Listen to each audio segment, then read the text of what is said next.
Assalamualaikum warahmatullahi wabarakatuh.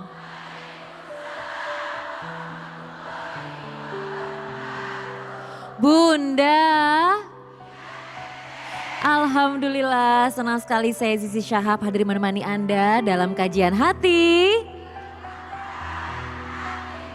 Seperti biasa hari ini sudah ada Ustadz Hilman Fauzi. Assalamualaikum Ustadz. Waalaikumsalam warahmatullahi wabarakatuh. Dan hari ini tema kita adalah tak rata bukan berarti pilih kasih, melainkan adil karena niat yang bersih. Masya Allah, langsung saja kita kasih kesempatan untuk Ustadz memberikan kajian untuk kita semua. Silakan Ustadz. Bismillahirrahmanirrahim. Assalamualaikum warahmatullahi wabarakatuh.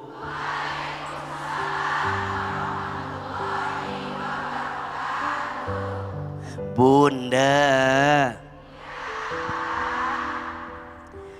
setiap kita harus bersikap adil dalam setiap kebaikan yang kita hadirkan. Allah Subhanahu wa taala berfirman, A'udzubillahi minasyaitonirrajim, wa in hakamta fahkum bainahum bil qisti innallaha yuhibbul muqsitin. Kata Allah, dan jika kalian sedang menentukan satu kebijakan, sedang menentukan satu kebaikan, maka tentukanlah kebaikan itu dengan adil. Sesungguhnya Allah mencintai orang yang berbuat adil. Pertanyaannya, ma ma'nal adl? Apa itu adil? Adil itu bukan berarti harus sama. Adil itu bukan berarti harus seimbang. Bukan hanya itu. Adil itu punya makna wad'u syai'i fi mahallihi, menempatkan sesuatu pada tempatnya. Maka adil bukan berarti sama, tapi adil itu menempatkan sesuatu pada tempatnya. Termasuk izin. Bunda di rumah tangga, kadang bunda sulit menghadirkan keadilan kepada suami. Contoh, sering dengar bahasa kalau ada uang abang disayang, kalau nggak ada uang astagfirullahaladzim. Mohon maaf ketika suami ada, Masya Allah cintanya luar biasa. Tapi ketika suami nggak ada, kadang-kadang kita pergi meninggalkan dia apa adanya. Hati-hati, itu tidak adil. Betul? Termasuk juga mohon maaf, para suami izin. Harus ingat, waktu susah ditemenin sama istri. Betul? Waktu udah jaya, sudah sukses, kadang lupa sama istri. Ada suami yang begitu? Suami yang mana yang begitu di sini? Maka adil artinya menempatkan sesuatu pada tempatnya, tetap memberi yang terbaik. Walaupun kadang apa yang kita berikan dianggap tidak sama oleh orang lain. Nabi SAW adalah orang yang sangat adil dalam hidupnya. Betul? Satu kali di kota Mekah sedang berunding tentang siapa yang akan menempatkan Hajar Aswad di dalam Ka'bah. Semua kabilah pengen, karena merasa kabilahnya yang lebih baik daripada kabilah yang lain. Kata kabilah A, harusnya kita yang menempatkan di sana. Kata kabilah B, kita yang menempatkan di sana. Tapi kemudian diputuskan, nanti kita tentukan siapa orang yang pertama kali datang ke Masjidil Haram, maka orang itulah yang nanti berhak menempatkan Hajar Aswad. Singkat cerita, Ternyata hari itu yang pertama kali datang ke Masjidil Haram adalah Nabi besar Muhammad Sallallahu Alaihi Wasallam. Maka baginda Muhammad yang ditunjuk, Muhammad, kamu saja yang menempatkan Hajar Aswad di dalam Ka'bah. Tapi Masya Allah, baginda Muhammad sikapnya adil, betul? Kata baginda Nabi, ambilkan kain, letakkan batu di atas kain tersebut. Kemudian ujung-ujung kainnya dipegang oleh pemimpin kabilah-kabilah tersebut. Kemudian diangkat Hajar Aswad tersebut, disimpan di dalam Ka'bah. Masya Allah, semua orang, semua kabilah merasa terwakili. Adil atau tidak? Sikap begitu baik atau tidak? Maka dalam hidup jangan sampai kita condong sebelah kiri, sebelah kanan. Karena boleh jadi kecondongan kita pada satu pihak akan mengantarkan sesuatu yang tidak baik untuk kehidupan kita. Betul? Mudah-mudahan Allah lembutkan hati kita semua. Amin ya Rabbal Alamin. Bunda, kajian hati. Lanjut, siapa yang mau tanya di sini, Bun? Sekarang kita kasih kesempatannya yang di depan sudah ada Mbak Isma di sini. Silakan. Silakan. Assalamualaikum Ustadz Teh. Waalaikumsalam warahmatullahi wabarakatuh. Perkenalkan, saya Isma. Saya menikah di tahun 2022 dengan niat serius ingin membangun rumah tangga. Sebelum menikah, saya pernah ngomong ke suami, kalau nanti kita menikah terus dia menyukai wanita lain, tolong jujur saja. Karena banyak mendengar dan melihat berita laki-laki berselingkuh di belakang dan sering membohongi istrinya. Rasanya lebih menenangkan jika suami itu jujur kepada istri, Ustadz. Selama hampir 3 tahun berumah tangga, memang ada beberapa wanita yang dikenalkan kepada saya, Ustadz. Total ada sekitar 4 wanita. Di antara 4 wanita itu, ada 2 wanita yang bertemu langsung dengan saya. Namun satunya saya tolak, Ustadz. Yang saya terima itu adik madu saya sekarang yang sedang bersama saya, Ustadz.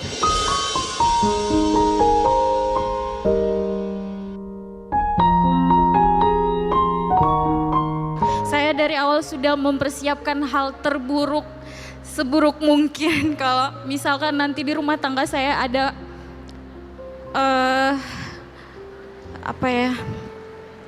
seperti ini misalnya. September 2025 saya dikenalkan kepada adik madu saya ini, Ustadz. Kami bertemu langsung, sudah beberapa kali jalan bareng, sering kolan juga. Adik madu saya juga udah deket banget sama anak saya, Ustadz. November, suami saya membawa adik madu saya bertemu kepada orang tua atau mertua saya dan saya juga. Seminggu setelah pertemuan itu, saya langsung ke rumah adik madu saya menemani suami saya untuk melamarnya. Saya sangat bersyukur karena suami saya mau jujur kepada saya. Dan menurut saya dengan dia jujur, dia sudah terhindar dari zina di belakang saya, Ustadz. Kenapa saya juga hadir pas pelamaran mereka? Karena saya menjaga agar mereka nantinya nggak ngejudge adik madu saya, menganggap ia pelakor atau perusak rumah tangga orang, Ustadz. Dua minggu setelah pelamaran, pernikahan dilangsungkan, Ustadz. Tapi H-1 sebelum pernikahan berlangsung, saya sempat menangis kepada suami. Lalu suami mempertanyakan apakah saya sanggup menghadiri pernikahannya. Tapi saya menyanggupi itu, Ustadz. Dan besoknya pernikahan dilangsungkan. Saya menemani suami saya, Ustadz. Mulai dari akad, ijab kabul. Saat itu saya tidak merasakan sedih atau menangis, Ustadz. Saya malah bahagia melihat suami dan adik madu saya.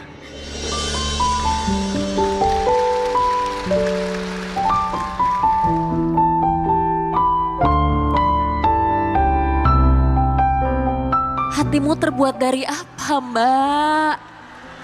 Dari apa? Aku dari tadi udah nggak beres-beres mewek loh. Dan hari ini hadir, adik madunya hadir. Ada. Ikut juga. Oh ada. Adik, Masya Allah. Boleh berdiri izin.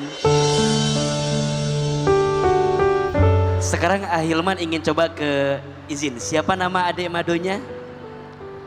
Ya, Assalamualaikum warahmatullahi wabarakatuh. Pak Ustadz. Waalaikumsalam warahmatullahi. Dari awal emang sudah tahu bahwa suami kita itu memberitahukan dia sudah punya istri.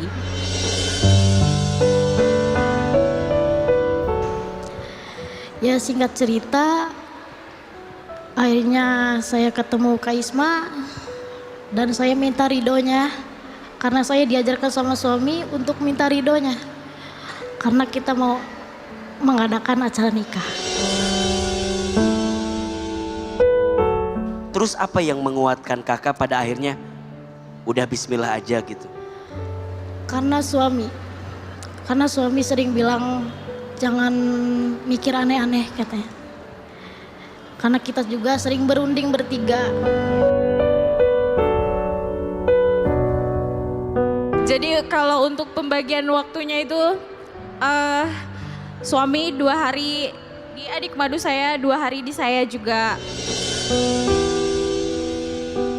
Untuk adik madu saya tidak pernah membenci dia, Ustadz. Bahkan saat pertama bertemu, saya yang menyuruh suami saya untuk memilih dia sebagai istri.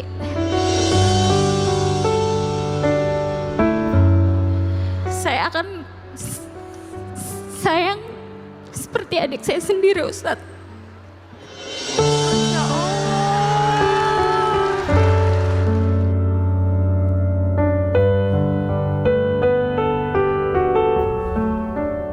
Saya ingin bertanya kepada Ustadz, sebenarnya ikhlas itu seperti apa, Ustadz?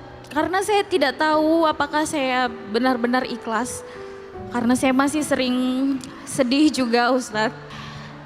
Apakah dibenarkan jika alasan saya membolehkan poligami lebih karena takut diselingkuhi, bukan karena alasan syar'i? Apakah niat seperti ini salah, Ustadz? Atau bagaimana hukumnya? Bunda, ikhlas itu artinya bersih, bening, menyerahkan semuanya hanya kepada Allah. Ada satu hal yang membuat kita belajar. Jika tidak ingin merasakan kehilangan, jangan merasa memiliki. Kadang, kenapa hati ini masih merawat rasa benci terhadap apa yang pergi dari diri kita? Karena rasa kita terlalu memiliki terhadap apa yang hanya dititipi. Kak Isma mengajarkan kita bahwa kejujuran adalah kunci kebaikan. Kejujuran adalah fondasi kebahagiaan. beliau sampaikan kepada suaminya, jika di hatimu ada rasa suka kepada perempuan yang lain, tolong sampaikan kepadaku. Dan di sini Kak Isma menyampaikan pelajaran penting. Setiap laki-laki memang punya potensi untuk menyukai perempuan lain selain istrinya. Cuman kadang rasa suka itu beda-beda cara menghadirkannya. Ada yang mohon maaf, ada yang ujungnya berbuat salah, nauzubillah, selingkuh, berkhianat, nauzubillah sampai berzina. Ada gak yang begitu? Ada. Tapi ada yang mengekspresikan rasa sukanya dengan menyampaikan kepada istrinya, dan istrinya punya hati yang lapang sehingga mengizinkan poligami sebagai syariat yang dipilihnya. Tapi memang ini tidak mudah. Tidak semua orang punya hati seperti Kak Isma. Apalagi yang ada di sini. Sulit. Dan ingat, tidak semua laki-laki mungkin bisa belajar dari hatinya laki-laki seperti suaminya Kak Isma dan Kak Ulfi. Berbuat adil itu tidak mudah. Betul? Tapi Ahilman percaya, Kak Isma, Kak Ulfi, kalau dari awal hatimu sudah kuat, maka ke depan insya Allah akan semakin kuat juga menjalaninya. Tapi kalau boleh Ahilman kuatkan, mungkin pertama kuatkan imannya, yang kedua tambahkan ilmunya, dan yang ketiga hadirkan kebersamaan agar kita tidak merasa kehilangan dari sosok yang ada bersama dengan pasangan kita. Beliau bertanya, apakah boleh saya berpoligami karena takut melakukan dosa, takut diselingkuhi dan seterusnya? Jawabannya boleh. Dan Kak Isma sudah paham bahwa yang namanya laki-laki, termasuk mungkin suamimu di sini, memang punya kecenderungan untuk menyukai perempuan lain di hatinya. Tapi di sini juga yang perlu dijadi catatan adalah seberapa kuat suami untuk bersikap adil kepadamu ketika dia memilih untuk poligami. Maka nanti dilihat terus, semoga semakin badai itu datang, semakin kuat kalian melewatinya. Jangan sampai hilang kehadirannya untuk hati suami, sehingga hati suami sudah merasa cukup dengan 2 bidadari yang dihadirkan dalam hidupnya. Karena kalau tidak, dan alasannya kembali kepada yang tadi, maka berpotensi akan menambah lagi yang ketiga. Dan mungkin yang keempat. Wajar gak kalau kadang-kadang saya sedih? Wajar. Apalagi mungkin hari ini bawaannya lagi mengandung katanya. Pasti ada perasaan seperti itu dan itu wajar. Tapi ingat, kembali kepada alasanmu kenapa memilih jalan ini. Karena pasti Kak Isma tahu ada pahala yang Allah siapkan untuk keikhlasan yang kamu hadirkan. Kak Ulfi, hormati kakak madumu, muliakan dia, sayangi dia. Jangan sampai perasaan dia muncul merasa kehilangan karena seakan-akan pasangannya diambil oleh dirimu. Ternyata tidak. Salam buat suami, salam buat keluarga. Jangan hiraukan judging orang, karena selama orang terdekatmu mencintaimu, maka semua akan baik-baik saja. Semoga ada hikmah dari kisah Kak Isma dan Kak Ulfi yang kita hadirkan. Amin ya Rabbal Alamin. Ya kalau suami saya tidak meminta, saya juga pasti tidak akan memilih jalan ini. Tapi karena itu pilihan suami saya, jadi ya sudah. Saya dari awal belajar bahwa mencintai makhluk manusia itu sewajarnya saja, tidak perlu berlebihan. Sehingga kalau terjadi hal yang seperti ini, saya tidak terlalu sakit.